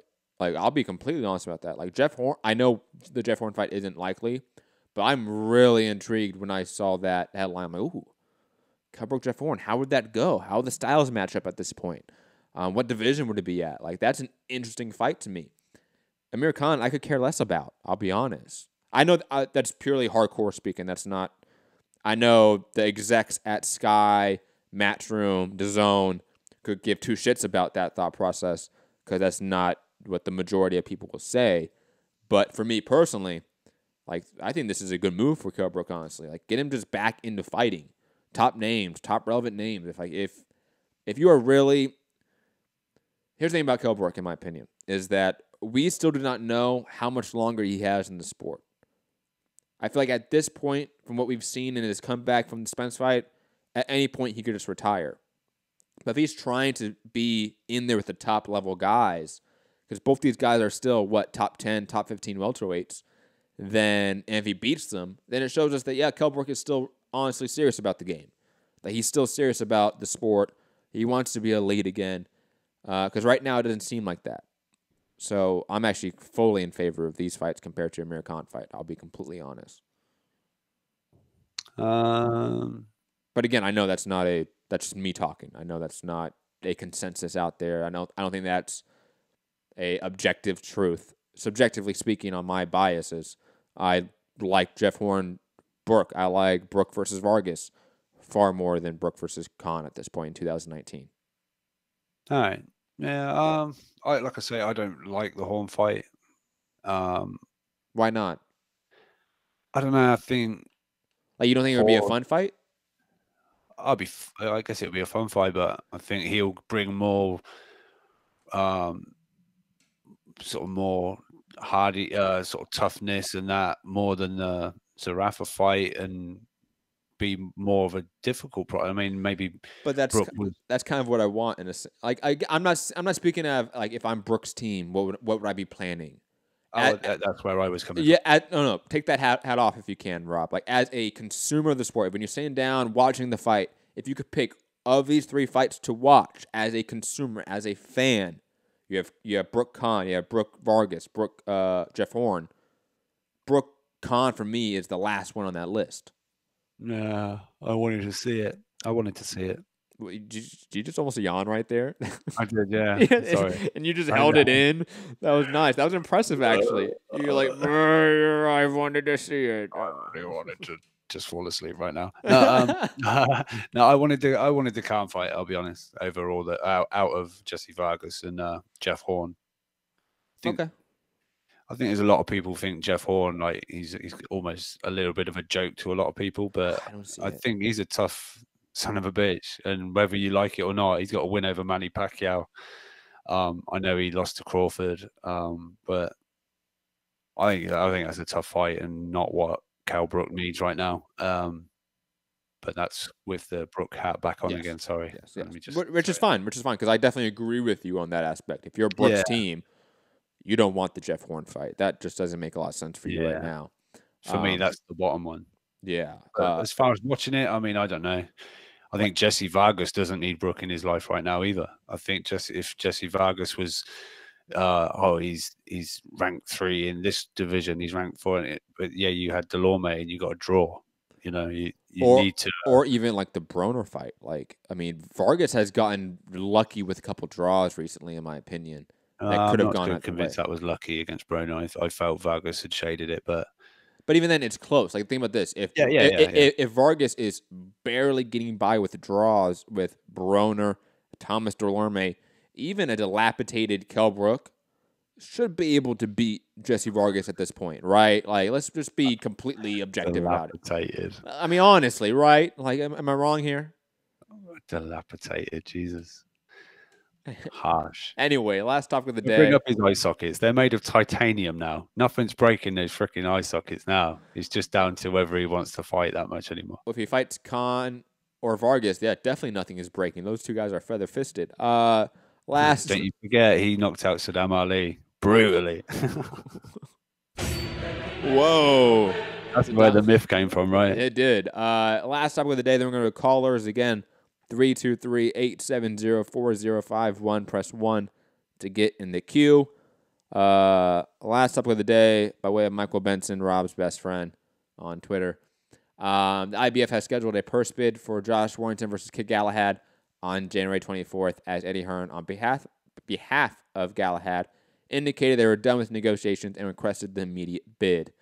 I like this. I like that it's a little bit expedited in this way. Like, hey, look, like we're not going to sit here for another few weeks and try to negotiate. Let's just make the fight, have it purse bid. Winner, whoever gives up the most purse or the biggest purse gets the fight.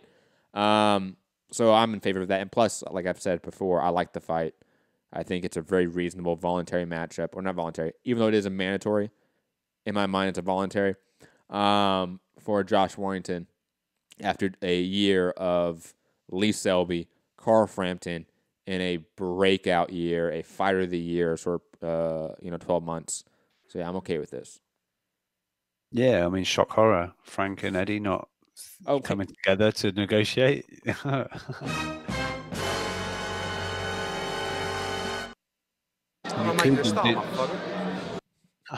Coogan did. He did speak to Frank Warren, and he said something. He asked him, "Could Warrington vacate?" And he was like, "We'll have to see what happens." And it was almost like, "Wait a minute, is he maybe going to vacate?" Not saying he's ducking Galahad, but they're talking about Valdez's and the Santa Cruz's or whatever. And it was like, wait, surely you want the bout to, but is it literally like, Josh, throw that bout in the bin? I'm not working with Eddie on any kind of fight. I don't know. It's real weird. But what was I going to say? You brought up Selby. He's going to be on the DeGale and Eubank Jr. undercard at lightweight. He's making his lightweight or super. Yeah, he's moving up to lightweight. I thought he was moving to 130. He jumped a division. He went straight to 135. Let me quickly find it. It was let me just message my good friend on Twitter. I don't know about that one. But anyways, let's go to callers because you will know about that one. We're running out of time though, so we do have to go to callers, Rob. I do apologize. Callers. I know this is Gary, and he's gonna say, we have. You hear the advert running about Keith Thurman that he's one of the best fucking of his era, best welterweights of his era. Oh, that's gonna be a good one. We have a new caller, Rob. So you have to wait. Gary is first though, so we have to go to Gary first. He did call so I don't have to wait. No, we can definitely get into the shenanigans. But Gary, we are sort of pressed on time, so I am going to have to sort of clock you. You got like 5 minutes of a call. I know that's still longer than the market standard on other shows, but I know it's a little bit shorter than what you're used to over here. Just want to give you that pre-warning. Got like a 5-minute call, Gary. Let's go. I usually get like 20 minutes, a half hour. What is this 5 minutes nonsense? Sorry, Gary. Bullshit. No, it's all good. That's right, Usyk. Shoot, I don't even remember what it was. Okay, real quick. I wanted to get to that real quick. You were saying that you had Fury winning all the rounds, that you were an Eddie Hearn fanboy and this and that. I had Fury winning all the rounds. Am I a Wilder hater? No, or you had him winning 9 rounds, Gary. That's not all the rounds. 9 rounds. That's besides fine. the knockdown rounds, yeah. Okay. But Gary, you've also come on the show. You've also come on the show and said, yeah, like some of those rounds are very close. Like you said that. So like obviously you are objective about it. Like that's fine. It's people that say like, oh, it was dominant. Fury washed him every round but the knockdowns, and even then he arguably came back in the 12th round and won that. Like those people, like those mouth breathers. Like come on.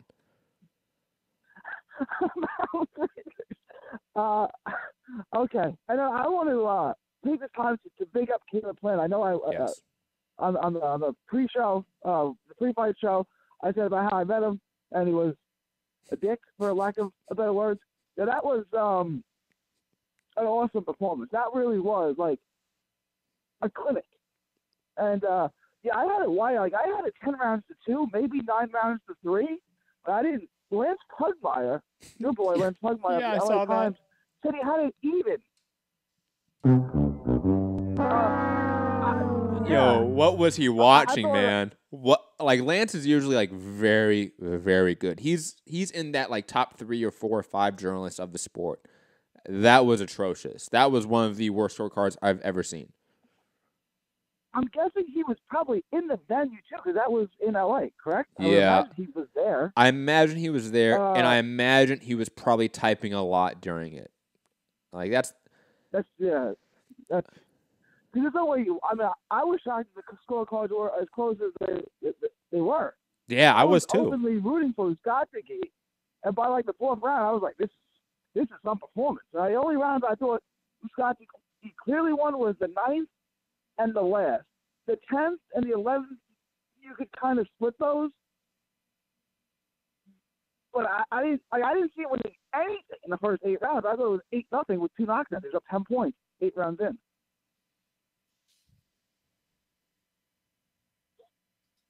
Yeah, Gary. Sorry. I'm responding to stuff. Yeah. I'm sorry. I didn't hear you. Oh, it's all good. Was it a question to me? Yeah, I feel really bad. I feel really bad if it was a question to me. I was say 8 rounds in. I had him up 8 rounds to none with a 10-point lead with the 2 knockdowns. Yeah, I didn't even see that thing being. Yeah, I agree. I agree, Gary. And I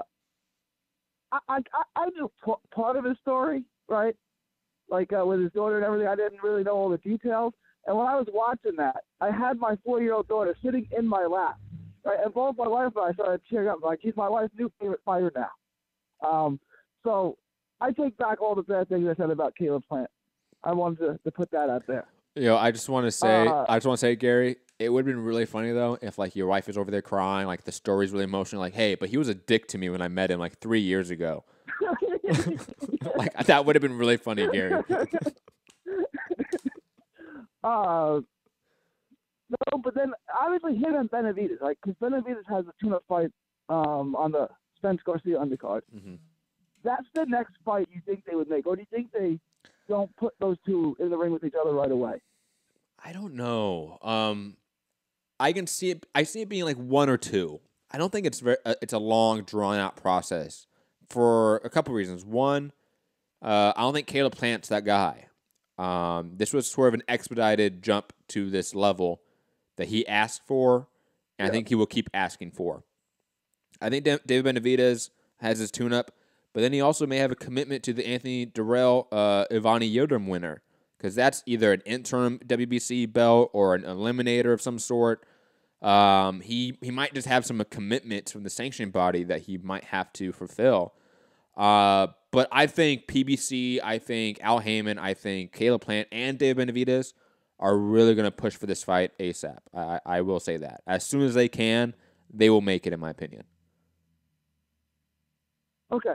So you don't think they're going to sit around and build it? Because Benavidez, I know he's had a world title now for over a year, but he's still only like 21. He's still a baby, so I don't know they would want to put those two guys together that quickly.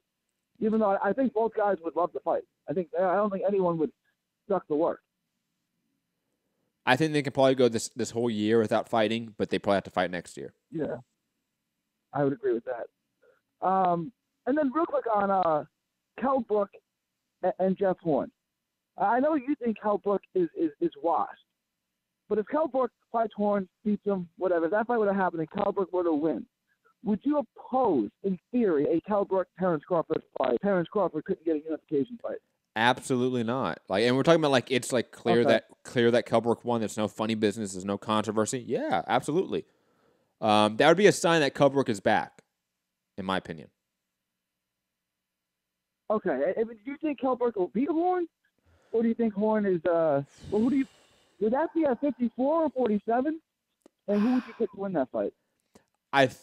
Let's say hypothetically that fight does get made. I think it would happen at 54 and not 47. Okay. I would probably pick Jeff Horn, because I think obviously due to what you said, I think Kell Brook is faded. I think he is a little bit more of a shot version of himself. But this is that sort of fight that determines that. Like if he looks subpar against Jeff Horn, we know he isn't elite anymore. If he looks good against Jeff Horn, we know he still is elite. It's a great barometer fight for that reason. But I would pick Jeff Horn, like if they were to fight. I'll be honest. And Robbie, you would obviously take Kell Brook, right? Kell Brook. You don't think Kell Brook is watching? Kell Brook versus Jeff Horn. I'm not sure. I'm not sure. I really don't. I think that's a horrible fight for Kell Brook at this moment in time. Wow. Okay, you guys are really down on Horn. On Kell Brook. All right. That's it. I know you guys are on time crunch. So I'll let you get to your next call. Thank you, Gary. As I let you went like 8 minutes long, as I just realized. 732. I recognize this number. So I feel like you've either called in before or like you've called into another show I used to work on from a long time ago. But 732, who is this? Where are you calling from? Yo. Hello. Is this hello? All right. So I'm about to go live on my YouTube channel. It's called Free Fights TV. Is it okay if I could put your voice on there? Yes, of course it is. All right. I'm about to go live. 3, 2, 1. We ready. All right, guys. What's up? It's Free Fights TV or Justin Dempsey. And we are with an 800-plus subscriber YouTuber, MCRNet. All right, MCR. First off, to start things off, who do you think won Deontay Wilder versus Tyson Fury? I thought it was a draw. I gave Tyson Fury 7 rounds. I gave Deontay Wilder 5 rounds. Obviously, with the 2 knockdowns, it comes out to an even scorecard. But obviously, it was a really impressive performance from Tyson Fury. Yeah. And people are saying, like, a lot of people saying boxing fights are robberies, like if it was a split decision, and everybody thought it was close. It's a close fight that you thought the other guy won, but he lost. Those ain't robberies. That's just the sport of boxing. And also, I've heard rumors about Conor McGregor versus Paulie Malignaggi. I personally think Conor beats him because he got youth on his side, and he just got youth on his side, man. And Paulie Malignaggi, man, hold up, I'm gonna look him up, see how old he is. He's old. He is very old. That is true. Yeah, this boy 38, and I'm saying boy, and he's 38. And like, I get that he was a 2-division world champion, man, but he dropped you in sparring, and I'm not going to say the sparring match was dominant. I know boxing, I know that Conor McGregor's team edited it to look closer than it actually was, but Conor McGregor got youth, he got good striking, as we saw in the McGregor match, and Paulie hasn't fought in a while, and he's pretty old, man. All right, who do you think wins that one? First off, I don't think the fight's happening. I want to make that very clear. From all my sources inside the industry, all the people that have better sources than me inside the MMA industry, like that's just not happening. But if they were to fight, hypothetically, who would I pick to win? Probably Paulie. I'll probably lean towards Paulie in this very close decision. I mean, Paulie is a boxing champion, so. Yeah, and it purely comes down to that. It's not that Conor McGregor doesn't have youth on his side, not that he's not the bigger guy with more power. It's experience. It's skill level. Conor McGregor is still a guy that got dropped by Khabib Nurmagomedov, who isn't as skilled of a boxer as even he is. And it's not saying that, hey, look, like Paulie can drop him, but it is saying, hey, look, you are hittable. And a guy like Paulie is good at hitting people. He may not be good at hurting them, but he is definitely good at hitting you when he's not being hit. And even a faded, maybe out of shape Paulie Malignaggi, I think in a 12-round fight in a full training camp, I think he probably edges Conor McGregor in a fight if they were to happen. All right, and secondly, who you think wins Broner Pacquiao? I'm going to say what I think first. Broner, man. He's young, he's talented, but he doesn't let his hands go. And he can't handle with the punch output of Manny Pacquiao, man. And even though Manny Pacquiao is 40, experience, like always, all of that experience, man. Like 70 pro fights. What's up, Mike Ross? That's on my channel that's live. All right, experience, but don't underestimate Broner, but until he lets his hands go, I'm gonna be going with Pacquiao. But this is unbiased, and I really want Broner to win this fight. I think it's... And also, that Marcos Maidana comeback statement he made, that was just to see what would happen. That wasn't real. All right, you can talk. I think Manny Pacquiao is the safe bet to win. I think he should probably win in rather dominant fashion as well. I think he may even finish Broner by accumulation. It's not that Broner is not talented. I think Broner just doesn't have the mindset at the high level, to be honest. And it's just the way it is. And, again, like you said, and I think a lot of people say, Broner, if he were to win, is better for the sport. I think it adds more intrigue. I think Broner now is an elite guy in a lot of people's mind that could fight a Danny Garcia, Sean Porter, Earl Spence, Terence Crawford, etc. And those are fun matchups with a personality like Broner.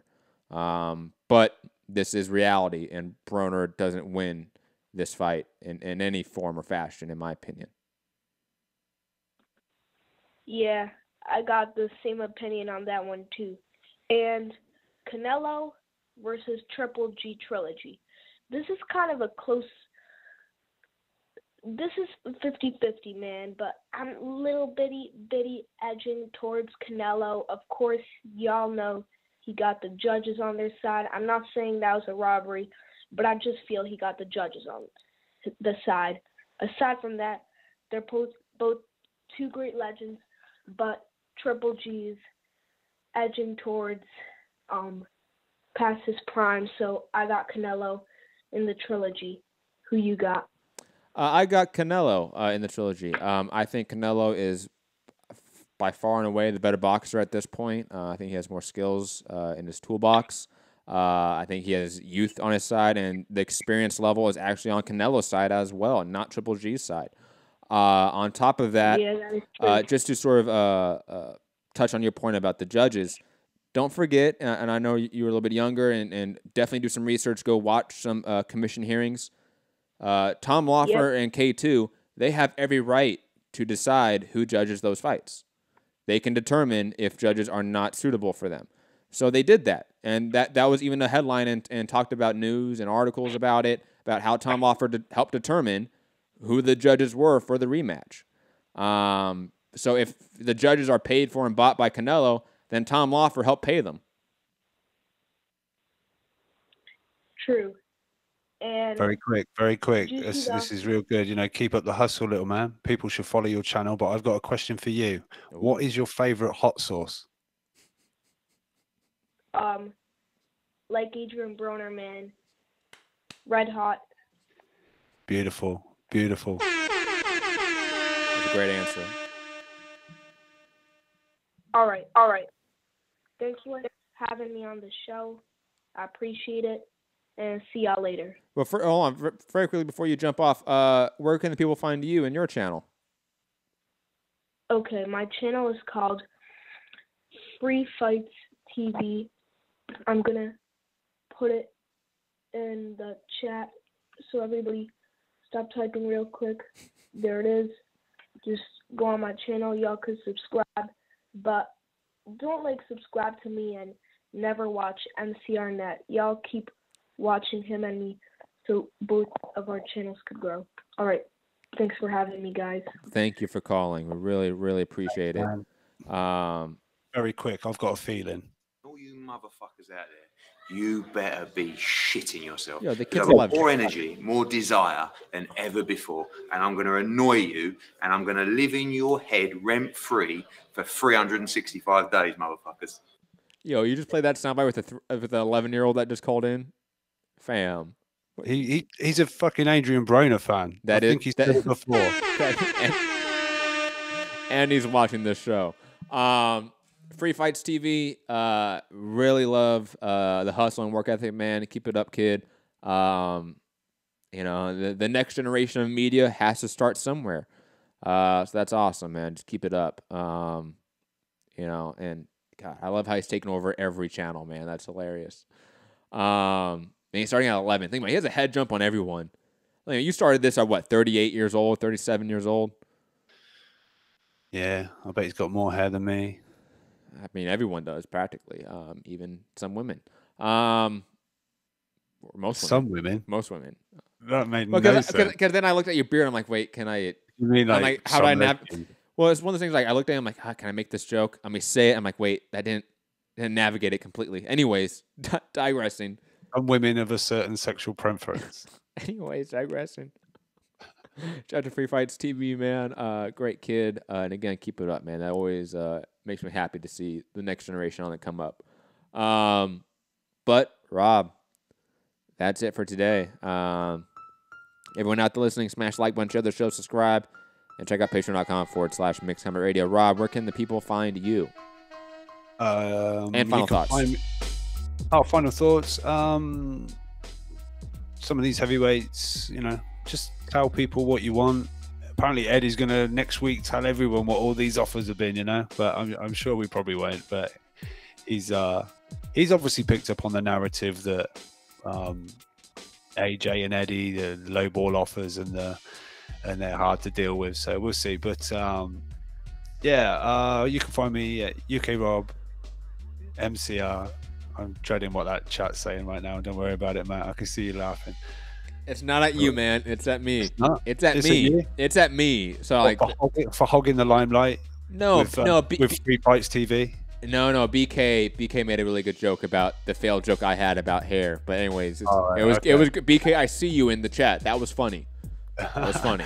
But a bunch of fights, negotiations, and announced. Obviously, slow coming into the new year, but obviously things are getting announced or talked about. So 2019, man. Let's see some good fights. Let's get lots of cards to talk about, and obviously me and Matt will be here talking about it. So tell everyone what we're here though. We're I think 2 subscribers today. We need to up that shit.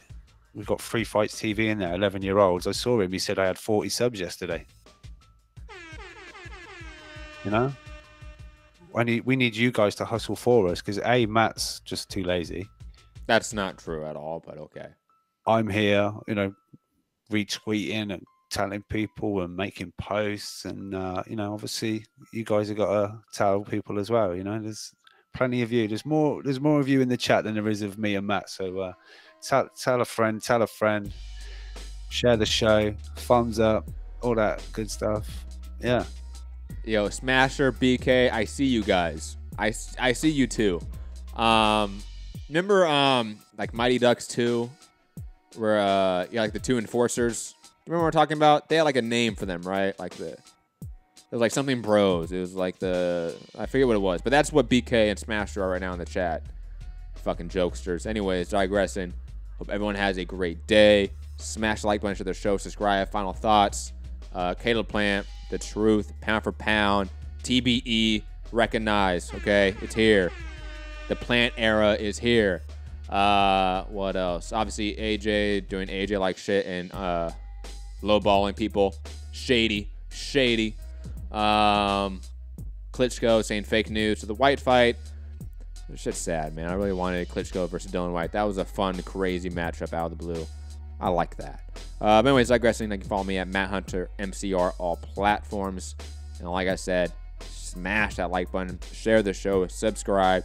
It's on podcast form. Drop that 5-star review and head over to patreon.com/MixHammerRadio, where you get tons and tons of extra content and more content to come. I mean, it is always evolving and always growing when it comes to content base. So go over there, check it out, and have a great day. Peace.